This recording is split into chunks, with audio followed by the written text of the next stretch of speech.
Кудайдын чакырыгы 8 ноябрь.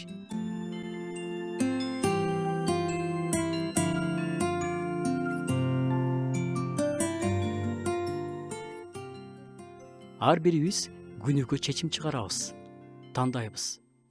Каяка барышты тандайбыз, ким менен болушту тандайбыз, кимге кызмат кылышты тандайбыз. Маанилүү тандоодо болобуз, анча деле маанилүү эмес тандоодо болобуз.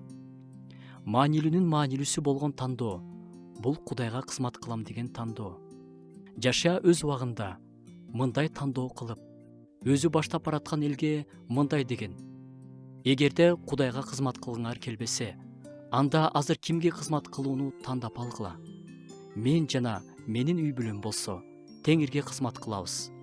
Нундун уулу Жашия жашоосунда Кудайдын күчүн жана ишенимдүүлүгүн далай жолу көргөн. Элдин болсо оому экенин, тез эле жасалма кудайларга табынып кетерин да билген. Ошондуктан ал тандоо койгон: тандагыла, кимге кызмат кыларыңарды тандагыла.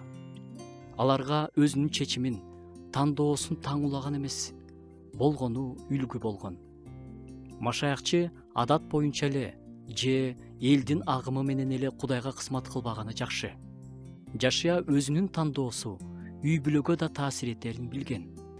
Баарыбыз эле балдарыбыздын Кудай менен жашоосун каалайбыз, бирок ишеним сөз менен эмес, өз жашоосунун үлгүсү менен өткөрүлүп берилет. Атасы, энеси Кудайга жаккан жашоо менен жашаса, балдар да ошол тандоодо болушат. Кудайга кызмат кылуу кичинекей нерседен нан үчүн рахмат айтып, балдары менен сыйынып, үй бүлөдөгү сүйүү иштеринен башталат.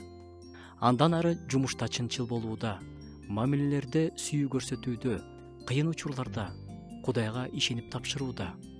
Кудайга кызмат кылуу бул милдет эмес, бул артыкчылык. Ошондуктан мейли башкалар кандай гана тандоо кылышпасын, мен жана менин үй бүлөм Кудайга кызмат кылууну тандайбыз.